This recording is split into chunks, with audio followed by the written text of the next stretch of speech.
Russia नहीं चाहेगा और यूएस भी नहीं चाहेगा कि दोनों जहाज़ एक ही कंट्री में। कैपेबिलिटी ज़्यादातर अगर देखा जाए तो ये साबित हो चुका है, क्योंकि F-35 ऑलरेडी यूज़ हो चुका है। 1100 जहाज़ आज फ्लाई कर रहे हैं, 2500 जहाज़ करीब बनने वाले हैं। तो अगर इतने जहाज़ बन रहे हैं तो उसकी कॉस्ट तो कम होती जाएगी। जहाज़ को खरीदना एक बात होती है और जहाज़ को मेंटेन करना एक बात होती है। मेंटेनेंस। कोई भी जहाज़ जो आप आज खरीद रहे हैं वो 40 से 50 साल तक यूज़ होगा।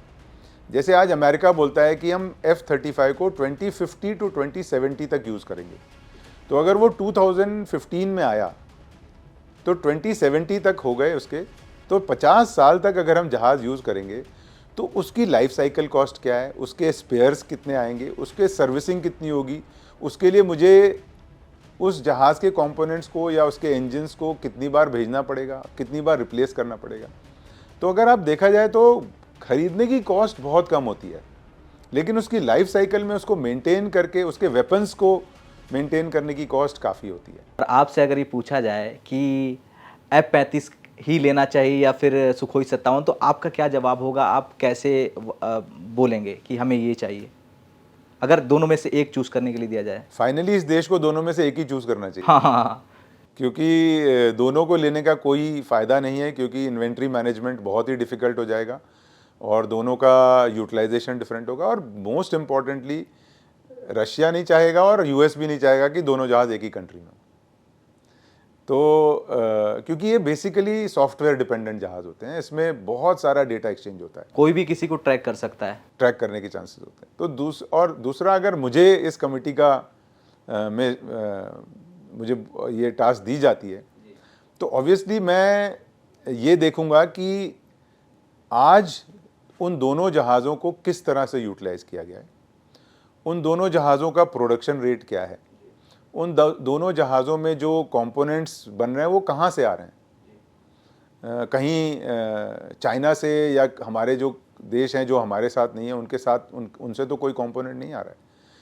फिर देखेंगे कि उनकी प्रोडक्शन कैपेबिलिटी क्या है, उनके जो उस देश में अगर हम उनको ऑर्डर देंगे तो वो जहाज़ आ सकता है कि नहीं आ सकता है, कितने टाइम फ्रेम में आएगा। कैपेबिलिटी ज़्यादातर अगर देखा जाए तो ये साबित हो चुका है, क्योंकि F-35 ऑलरेडी यूज़ हो चुका है। 1100 जहाज़ आज फ्लाई कर रहे हैं, 2500 जहाज़ करीब बनने वाले हैं।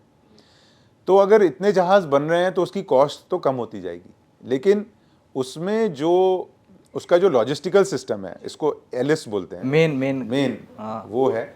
और क्योंकि ये सॉफ्टवेयर डिपेंडेंट जहाज़ है, हाई टेक्नोलॉजी जहाज़ है, ये सब प्रोसेस हैं इसकी लाइफ साइकिल में। तो ये सब चीज़ें देखनी पड़ेंगी कि भाई ये किस तरह से होगी। दूसरा सबसे इम्पॉर्टेंट फाइनली ये होगा कि भाई इस देश को, हमारे देश को, भारत को इस कॉन्ट्रैक्ट से क्या मिलने वाला है, हम इससे क्या गेन कर रहे हैं। एक तो कैपेबिलिटी तो ऑब्वियसली आएगी, लेकिन कैपेबिलिटी के साथ हमारा जो डिफेंस मैन्युफैक्चरिंग इकोसिस्टम है उसको इससे क्या लाभ हो रहा है, ये बहुत बड़ी चीज़ होगी। एंड फाइनली बजट, क्योंकि बजट का ही खेल होगा। बजट इज़ वेरी इंपॉर्टेंट, क्योंकि एक चीज़ जो हम सबको समझनी चाहिए कि वो ये है कि जहाज़ को खरीदना एक बात होती है और जहाज़ को मेंटेन करना एक बात होती है। मेंटेनेंस। कोई भी जहाज़ जो आप आज खरीद रहे हैं वो 40 से 50 साल तक यूज़ होगा। जैसे आज अमेरिका बोलता है कि हम F-35 को 2050 टू 2070 तक यूज़ करेंगे, तो अगर वो 2015 में आया तो 2070 तक हो गए उसके करीब 55 साल।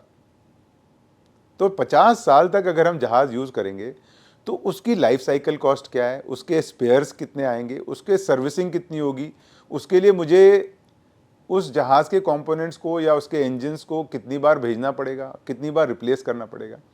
तो अगर आप देखा जाए तो खरीदने की कॉस्ट बहुत कम होती है, लेकिन उसकी लाइफ साइकिल में उसको मेंटेन करके उसके वेपन्स को मेंटेन करने की कॉस्ट काफ़ी होती है। तो ये सब चीज़ें मैं ध्यान में रखूँगा अगर मुझे बताया जाए। लेकिन चूज किसे करेंगे, ये आपसे ये देखिए, इसीलिए मैंने आप बोला कैपेबिलिटी पूरी देख के पूरी चेकिंग करके ही फाइनली तो उसी तरह चूज करना चाहिए जैसे हमने MMRCA को किया था।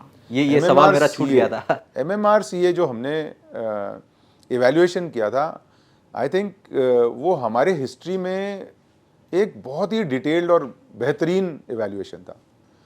उसमें एक एक चीज़ को ध्यान में रखा गया था। पहली बार हम लोगों ने सिर्फ जाके खरीद नहीं लिए थे। उससे पहले हम लोग क्या करते थे, हम जाते थे, अच्छा यहाँ पर ये हो गया तो हम ये जहाज़ ले लेंगे। लेकिन वो पहली बार हमने इतनी डिटेल्ड एनालिसिस की, और जिसकी वजह से फाइनली जो आज जो हमने रफ़ाल चूज़ किया था, तो रफ़ाल जिसको आज हम, कोई लोग बोलते हैं गेम चेंजर, मैं बोलता हूँ एक बहुत ही बढ़िया टेक्नोलॉजी जो भारत को मिली थी। और अगर हम अपने पुराने चीफ का बयान याद करें बालाकोट के बाद जो उन्होंने दिया था, जी। उन्होंने कहा था अगर आज रफ़ाल होता तो जो रिजल्ट है वो और भी बेटर हो सकते थे।